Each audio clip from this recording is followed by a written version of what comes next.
የካሌብ አባት በስተመጨረሻ እንግዲህ ራሳቸውንም ቢሆን ተከላክለው ሰውየው ወይም ደግሞ ትሁቴን የሚፈልጋት ሰውዬ ሳይወጋው እንግዲህ በአንድ ልጅ ጩኸት አምልጧል ማለት ነው። ነገር ግን አሁን ላይ የካሌብ አባት ተርፏል። እንደምንም ብሎ ያቺ ልጅ እንግዲህ ጮሃ ዛጋባ ታቀልጠው ኖሮ ሰፈሩን ያ ሰውዬ እንግዲህ ሰውየውን ገላግሎ ነበር። ነገር ግን አሁን ላይ ደግሞ የትሁቴ አጋች ያንን ሰውዬ ያልወጋው ወይም ደግሞ ያልጨረሰበት ምክንያት ምንድነው?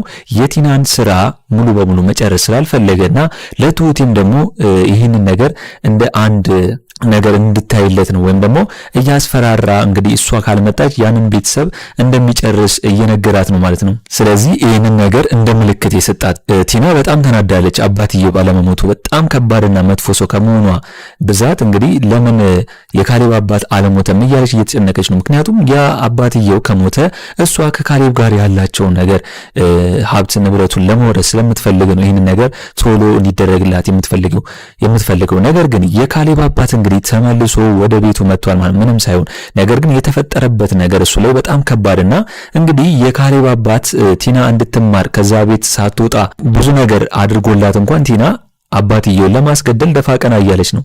ስለዚህ እውነቱን ነግሯታል የካሌብ አባት ለቲና እኔ እንግዲህ አንቺ እንድትማሪና ከስህተትሽ ብዙ ነገር ለማስተማር እየሞከርኩኝ ሳለ አንቺ ግን በኔ ላይ እንደዚህ አይነት ነገር አደረግሽ ብሎ ነግሯታል። ነገር ግን አሁን ላይ ትሁቴ በጣም ከባድ ጥፋት ነው ያጠፋችው። የቲናን ተንኮልና የቲናን ከባድ ነገር የምታደርገውን እያወቀች እንግዲህ የቲና ሴራን እያወቀች እንዴት ለቲና ተከራክራ ቲና አባትየው እንዳላት ወይም ደግሞ የካሌብ አባት ቲናን ውጭልኝ ከዚህ ቤት ብሎ እንዳባረራት እንግዲህ ቲና ቦርሷን ልብሷን ለቃቅማ ልትወጣ ስትል ለቲና ጥብቅና የምትቆመው። ስለዚህ ትሁቴ በዚህ በኩል ጥፋተኛ ነች። እንግዲህ ለቲና ይህንን ያክል መከራከር የለባትም ብዬ ነው የማስበው። እንግዲህ አንድ ጊዜ ብቻ ነው እሱንም እሷ ሳታይ ለአንቺ ብዬ ተከላከልኩልሽ ብላ የመጣችና የነገረቻት ማለት ነው። በዚህች ብቻ እንዴት ትሁት የእስከዛሬ ነገር ያደረገችውን አባባቷ ላይ ወይም ደግሞ እስከዛሬ ነገር እዛ ቤት ባደረገችው ነገር ላይ እንዴት አሁን ላይ ቲና እንዳትወጣ ያደረገችው? እንግዲህ ትሁቴ በጣም መልካም ልብ ስላላት ነው። አሁን ቲና ከወጣች የሆነ ነገር ትሆናለች ወይም ደግሞ የኔ የሚፈልጋት ሰውዬ ቲናን ይገላታል ብላ ስለምትሰጋና ስለምትፈራ ነው። ምክንያቱም ቲና ከትሁቴ ከሚፈልጋት ሰውዬ አንድ ላይ በመሆን አባትየውን ለማስገደል እንዳሴረች አላወቀችም ነበር። ትሁቴ እሷን ከሚፈልጋት ሰውዬ ጋር ቲና ግንኙነት እንዳላት እስከዛ ድረስ አላወቀችም። ስለዚህ አሁን ላይ ምንድነው ማድረግ ያለባት ትሁቴ? እንግዲህ ለቲና እንደዚህ ያክል ጥብቅና መቆም የለባትም ብዬ ነው የማስበው። ካሌብ ደግሞ አሁን ላይ በጣም ነው የሚያሳዝነው። እንግዲህ አባትየው ጠፍቶ ይሄን ያህል እንዴት ነው ዝም ብሎ የሚቀመጠው? ወንድ አይደለ እንዴ? እንደ ወንድ እኮ ወደ ፖሊስ ጣቢያ ሄዶ አመልክቶ ምናምን በሱ ያለበትን ወይም ደግሞ የሚገባውን ነገር ማድረግ አለበት እንጂ ቁጭ ብሎ እንደ ሴት አባቴ ገና መች ነው የሚመጣው ምን ላድርግ ምናምን እያለ ቁጭ ማለት የለበትም እንጂ ካሌብ አሁን ላይ በጣም ነው የሚያጠፋው። እንደገና ደግሞ አባትየው ጥፋቱን ሲነግረው ደግሞ ጥፋቱን ማመንና እንግዲህ መለወጥ ነው ያለበት እንጂ ከሱ ጋር ክርክር መጀመር የለበትም ብዬ ነው ማስበው። ስለዚህ ካሌብ እንግዲህ አሁን ላይ ከጥፋቱ መማር አለበት ብዬ ነው ማስበው። ሌላው ጉዳይ ደግሞ አሁን ላይ ዳኒ እንግዲህ ኤደን ስለሚወዳት ከቤት እስከምትወጣ እየጠበቀ እንግዲህ ሰፈር አግኝቷታል። ስለዚህ አሁን ላይ ምንድነው ያደረገው ዳኒ እንግዲህ ኤደንን በጣም የሷ ደህንነት እንዳሳሰበውና ሰላም መሆኗን ለማየት እንደመጣ ነው የነገራት ማለት። ነገር ግን እሷ እንግዲህ ከሱ የምትፈልገው ምንድነው ይቅርታውን እንዲጠይቃትና እንደገና እንደሚወዳት መናገሩ ነው። ስለዚህ ኤደን ያንን ነገር ከሆነ እሺ ብላ እንግዲህ ጥላው ልትሄድ ስትል ነው ዳኒ ኤደንን እንደሚወዳትና እንደሚያፈቅራት ከሷ ውጪ ማንንም ትኩረት እንደማያደርግ ነው የነገራት። ያኔ እንግዲህ ኤደን በጣም ደስ ብሏት ነው የሄደችው ማለት ነው። ዳኒም ይሄን ነበር የሚፈልገው ኤደንን በጣም ከማንም በላይ እንደሚወዳትና ምርጫ ውስጥ እንኳን ከቲና ምርጫ ውስጥ እንኳን እንደማይከታት ስለሚታወቅ አሁን ላይ በጣም ደስ ብሏታል። እሱም ደግሞ በጣም ደስ ብሎታል ይሄንን መናገሩና እሷ መስማቷ ማለት ነው። እንግዲህ ትሁቴ ብዙ ጊዜ ዳኒን እንግዲህ ኤደን ለሱ እንደምታፈቅረውና ነገር ግን በውስጧ ይዛ እሱ እንዲቀየር ፍላጎት ስላላት ነው እንጂ እንደማጠላው ይታወቃል። ዳኒም ደግሞ እንግዲህ የትሁቴን ምክር ሰምቶ ኤደንን እንደሚወዳትና እንደሚያፈቅራት አሁንም ቢሆን በሱ ልብ ውስጥ እሷ እንዳለች ነግሯታል ማለት። ስለዚህ አሁን ላይ ቲናና ዳኒና ኤደን አንድ ላይ በቅርቡ ይሆናሉ ብዬ ነው የማስበው። እንግዲህ ቲና አሁን ላይ ዳኒን እንዲያስብበት ጠይቀው ነበር። ምክንያቱም እኔ እናንተ አንድ ላይ ሆኑን እኔ ካሌብን እፈታዋለሁ ብለው እንግዲህ እሱን ሜዳ ላይ ለማስቀረትና ልትጫወትበት ፈልጋ የነበረ ቢሆንም ዳኒ ግን መልሱ ሁላ እንግዲህ ከኤደን ውጪ ማንንም ማድረግ እንደማይፈልግና አንቺን ብትሆኚ እንግዲህ በኤደን ውስጥ መቼም ምርጫ ውስጥ እንደማትሆኚ ነግሯት እንግዲህ ተናዳለች ማለት ነው። ተናዳ ጥላው ሄዳለች። እንግዲህ ይህንን ነገር ነው ቲና ሄዳ ለኤደን የነገረቻት። ዳኒ አንቺን ነው የሚወደው ከማንም በላይ አንቺን ነው የሚወደው ብላ እንግዲህ ለኤደን ነግራታለች። ኤደንም ከቲና ይህን ነገር መስማቷ ደስ ብሏታል። ድሮም ቢሆን ከቲና በፊት ዳኒን እንደምታውቀው ኤደን ይታወቃል። እሷ ነች ቲና ነች በመሃል መታ ዳኒን ይዘው ለመጠቀሚያ ልታረጋቸው የነበራቸው። እንግዲህ ሁለቱም የራሳቸው ዓላማ የነበራቸው ቢሆንም ነገር ግን ዳኒ ቲናን ባያፈቅራትም ነገር ግን ሀብት ንብረቱን ለመውረስ ወይም ደግሞ የሆነ ገንዘብ ለማግኘት እዛ ቤት እንደገባ ይታወቃል። ነገር ግን በአባትየው ምክር እንግዲህ በካሌብ አባት በትሁት በሚያደርጉለት ነገር በሙሉ እሱ ተጸጽቶ ይቅርታ ብሎ እንግዲህ አሁን ላይ ህይወቱን ቀይሮ እንደገና ደግሞ እንደዚህ አይነት አስተሳሰብ ወይም ደግሞ እንደ ቲና ያለ አስተሳሰብ የመግደል ሰው ላይ ክፉ ከማድረግ ተንኮል ከማድረግ ያንን ነገር ታቅቦ ነው አሁን ላይ እንግዲህ ከኤደን ጋርም እንደገና ለመመለስ ያሰበው ማለት ነው። አሁን ላይም እንግዲህ ከቲና ጋርም አንድ ቀን እንኳን መሆን አይፈልግም። የአባትየውን አደራ ወይም ደግሞ የካሌብ አባት እንግዲህ ቲና ሌላ ነገር ካሰበች አንተ ተከታተልልኝ ብሎ ስለነገረው ነው እንጂ አሁንም ቢሆን ዳኒ ከቲና ጋር ባይሆንና ባይገናኝ ደስታው ወደር የለውም። ነገር ግን እየታዘዘው ነው። የካሌብ አባትን እየታዘዘው ነው። ካሌብ እንግዲህ ሰነፍ ነው፣ በቃ ሞኝ ነው። አባትየው ብዙ ነገር እስከሚሆን ድረስ እንኳን መቼም ቢሆን እየደረሰለት አይደለም። ነገር ግን ዳኒ ይህንን ነገር ከቲናን መከታተሉ ለሱ እንደ ከባድ ባይሆንም ያው ቲና ከዳኒ ጋር ሆና ኤደን ብታያቸው እንኳን ኤደንን ደግሞ አባትየው ለኤደን ሁሉን ነገር እንደሚነግራት ነው የነገረው። ለዛ ነው ዳኒም ይህንን ነገር እሺ ብሎ ተቀብሎ ከቲና ጋር እንግዲህ እየተገናኘ ያለው ማለት ነው። እንግዲህ የቲና ሐሳብና እቅድ በጣም ከስሯል፣ የከሰረ ሆኗል። እንግዲህ በጣም ብዙ ነገር ለማድረግ እየታገለችና እያሰበች ነበር። ይሄ ነገር አልሆነላትም እንጂ አባትየው ቢሞት ደስታዋ ነበር። እንግዲህ ቤተሰቡ ውስጥ አባትየው ሲጠፋ እንግዲህ ካሌብና ትሁቴ ቲናን ቢጠይቋት ቲና አሁን ላይ እኔ አላደረኩም ብላ ስትዋሽ ነበር። እንግዲህ ትሁቴ ደግሞ በቲና ፊት እኔ ነኝ ያደረኩት ቲና አይደለችም ብላ ስትናገር ደግሞ ቲና ደነገጠች። ጭራሽ ትሁቴን ጥፋተኛ ለማድረግና እሷ አባትየው ላይ ይህን ነገር እንዳደረገችው ጭራሽ አብራ ስትከስ ነበር ማለት ነው። አባትየውና ካሌብ ግን ትሁቴ በጣም መቀየሯ ለቲና እንደገና እንደዚህ ማሰቡ ገርሟቸዋል። ምክንያቱም ትሁቴ ታውቃለች ቲና ምን አይነት ከባድ ሰው እንደሆነችና በዚህ አጭር ጊዜ ውስጥ ደግሞ ተለውጣ ምንም እንደማታመጣ ይታወቃል። ጊዜ ይፈልጋል። አንድ ሰው ከነበረበት ነገር ለመውጣት በጊዜ ሂደት ነው እንጂ በአንዴ ተቀይራ ለነሱ እያሰበች እንዲመስል ድራማ መፍጠሯን ትሁቴ በዚህ አጭር ጊዜ ውስጥ ለቲና እንደዚህ መሟገትና ቲና አይደለችም ብላ ወይም ደግሞ ቲና ተቀይራለች ብላ የመናገር ድፍረቷ በጣም ነው የገረመኝ። እኔም በጣም ነው የታዘብኳት። እስቲ ትሁቴን የታዘባችሁ እስቲ ሁላችሁም በዚህ ጉዳይ ሐሳብ አስተያየታችሁን ኮሜንት ላይ አስቀምጡልኝ። እንግዲህ ይሄ ድራማ በሰዎች ላይ ያለውን እውነታ ነው የሚያንጸባርቀው። ምክንያቱም የፈለገ ቢሆን ሀበሻ ወንድ እንግዲህ ሚስቱ ከሌላ ወንድ ጋር እየማገጠች በቤቱ ዝም አይልም። ሲቀጥል ቲና ከዳኒ ጋር እየማገጠች ካሌብ የ80 ባሌ ነው አልፈታውም እያለች እንኳን ከእውነት የራቀ ነው። ማንኛውም ወንድ እንግዲህ ሚስቱ እየማገጠች እንኳን ንብረት ሊያካፍል ለአንድ ቀን እንኳን በቤቱ አያሳድራትም። ድራማውን በጣም ነው እዚህ ጋር እያንዛዙት ያሉት ማለት ነው። ካሌብ ይህን ነገር ማድረግ አለበት ብዬ ነው ማስበው። ቲናን ይህን ነገር እንኳን ብዙ ነገር አርግተው በቤቱ ብዙ ነገር በድለው ከዳኒ ጋር እንኳን እየማገጠች እያወቀ እንዴት ያን ነገር ችሎ እዛ ቤት ሊያስቀምጣት ቻለ? ስለዚህ ካሌብ የሆነ ነገር ማድረግ አለበት ብዬ ነው ማስበው። ሌላው ጉዳይ ደግሞ እንግዲህ የካሌብ አባት ሰው ይጨነቃል ብለው ማሰብ አለባቸው። ስልካቸውን በትሁቴ ባስቀመጠችው ደብዳቤ ምክንያት ተናዶ ውጪ መውጣትና በዛው መቅረት በጣም ከባድ ነው። አሁን ላይ እነሱም እያረጁ ነው ያሉት፣ አቅም የላቸውም። እንግዲህ አሁን ላይ ራሱ የትሁቴ አጋጭ የካሌብን አባት አለመጉዳቱ ወይም ደግሞ የሆነ ነገር አለማድረጉ በጣም ትልቅ ነገር ነው። እኔ የሆነ ነገር ይሆናሉ ብዬ ፈርቼ ነበር። እንግዲህ የካሌብ አባት ከሞቱ በጣም ነው የሚያስጠላው፣ ድራማውም ያስጠላል። ቲናም ደግሞ የምትፈልገው ነገር ሊሆንላት ይችላል ብዬ ነው ማስበው።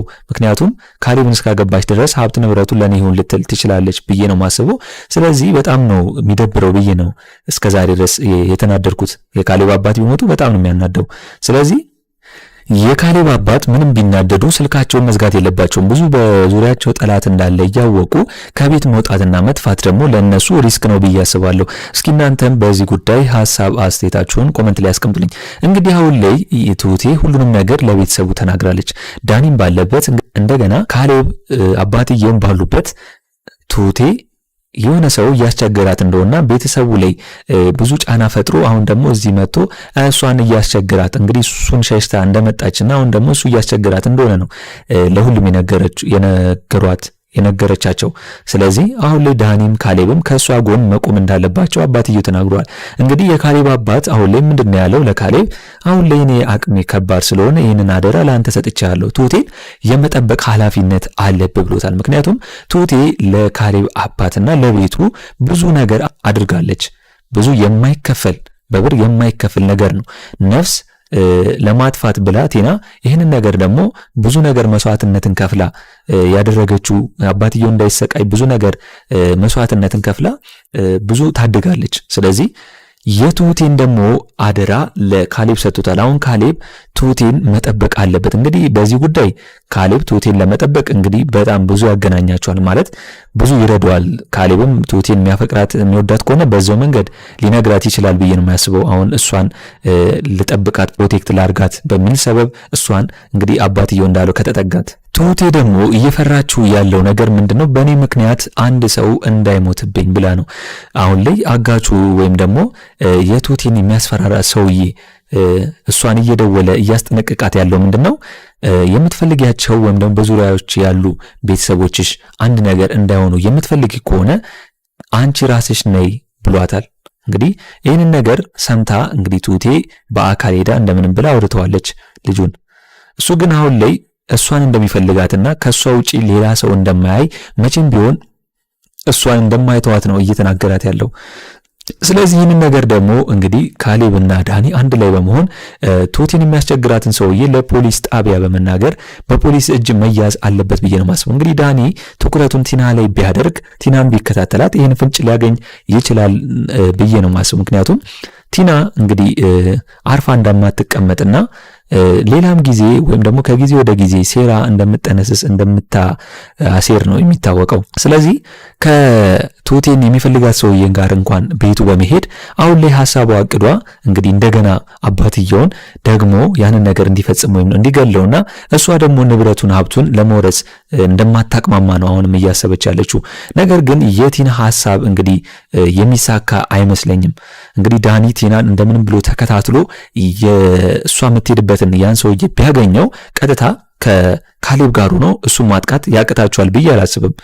ነገር ግን አሁንም ቢሆን ካሌብ ሚፈዝ ከሆነና ሞኝ ከሆነ አባትየውን ተመልሶ እንዳያጣው ወይም ደግሞ የሆነ ነገር እንዳይሆነበት ብዬ እሰጋለሁ።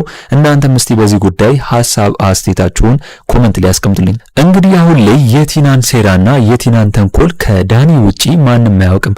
ሁልጊዜም ቢሆን እንግዲህ ዳኒ ነው የሚያውቀው። ነገር ግን አሁን ላይ ቲና ዳኒን ርቀዋለች። ምክንያቱም እሱን እንደማይፈልጋት ከሰማች በኋላና እሱ እስከዛ ድረስ እሷን መጠቀሚያ እያደረጋት ከሆነ በኋላ አሁን ላይ ሚስጥሮቿን በሙሉ ለራሷ መያዝ ችላለች ማለት ነው። ነገር ግን ዳኒ እንደምንም ብሎ ቀርቦ ቲናን እሷ የምትሄድበትን ቦታ በመከታተል ሊደርስባት ይችላል ብዬ ነው ማስበው። ትሁቴ ደግሞ ያጠፋችው አሁንም ቢሆን ቲናን ማመን የለባትም ማለት ነው። እንግዲህ ቲናን ካመነቻት በኋላ ነው ጨዋታው የተበላሸው። ምክንያቱም ቲና ከባድ እንደሆነችና በዚህ አጭር ጊዜ ውስጥ ደግሞ ትለውጣለች የሚል አስተሳሰብ ትሁቴ ላይ ማደሩ በጣም ከባድ ነው። ትሁቴ እንኳን እኛ ሳናምናት ቲናን ትሁቴ በቀላሉ ማመኗ እንግዲህ ትሁቴ ነች ብዙ ጊዜ ካሌብንም ሆነ አባትየውን እንዲነቁ ቲና ብዙ ነገር እንደምታደርግ እየነገረቻቸው እስከዛ ድረስ ያሉት። ነገር ግን ትሁቴ ካመነች ግን እነ ካሌብም ሆነ የካሌብ አባት በአጭሩ ወይም ደግሞ በቅርቡ ሊያምናት ይችላሉ ብዬ ነው የማስበው። ነገር ግን የካሌብ አባት ከባድ ሰው ናቸው። ምክንያቱም የቲናን ነገር ስለሚያውቁና አሁንም ቢሆን እዛ ቤት የተቀመጠችው ያንን ሀብት ንብረት ለመውረስ ፍላጎቷ እንደሆነ ስለሚታወቅ እንግዲህ የካሌብ አባት መቼም ቢሆን ከቲና ላይ ዳኒ አይኑን እንዳይነቅል መናገር አለባቸው ብዬ ነው ማስበው። ሌላው ጉዳይ ደግሞ ካሌብ አሁን ላይ እንግዲህ ቲናን ከቤት ይዟት ቢወጣ ይሻላል ብዬ ነው ማስበው። እንግዲህ ቦርሷን ይዛ ነበር። ስለዚህ ካሌብ ሚስቱ ነች። ከዚህ ቤት ይሄ ቤት የአባትየው እንደመሆኑ መጠን እሷን ይዟት መውጣት አለበት። አሁን ላይ ካሌብ ያለበት ነገር ምንድነው?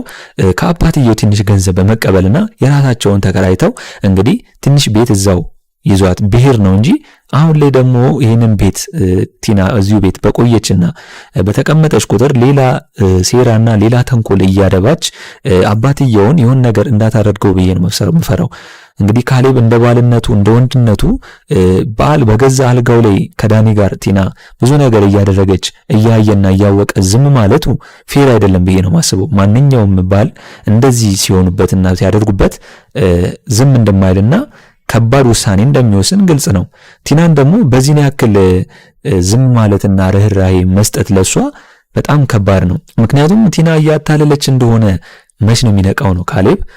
ቲና በእነሱ ላይ እየተጫወተችባቸውና እያታለለቻቸው እንደሆነ ካልነቃ ነገ አባትየውን እስከምትገድል ድረስ ቁጭ ብሎ የሚያይ ፍጥረት ሊሆን ይችላል ብዬ ነው ማስበው። ስለዚህ ካሌብ መንቃት አለበት። ነገ ቢሆን ቲና የሆነ ነገር አሁን እንግዲህ አባትየውን የሆነ ነገር ካስደረገች ዞሮ ካሌብንም የሆነ ነገር ማስደረጓ አይቀርም፣ ይቀጥላል።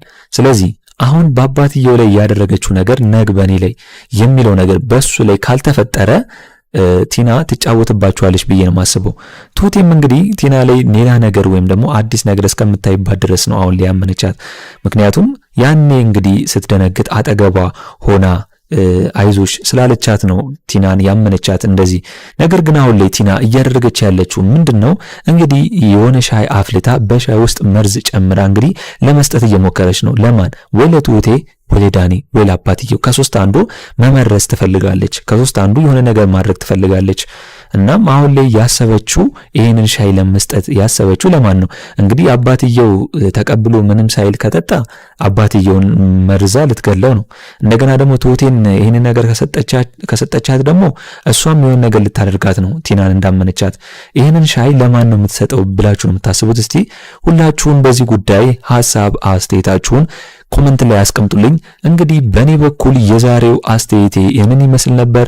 ለቻናሌ አዲስ ከሆናችሁና ሰብስክራይብ እስካሁን ያላደረጋችሁ ካላችሁ ሰብስክራይብ በማድረግና የደወል ምልክቱን በመጫን ቤተሰብ እንድትሆኑን በአክብሮት እንጋብዛለን። በቀጣይ ክፍል እስከምንገናኝ ድረስ መልካም ቆይታ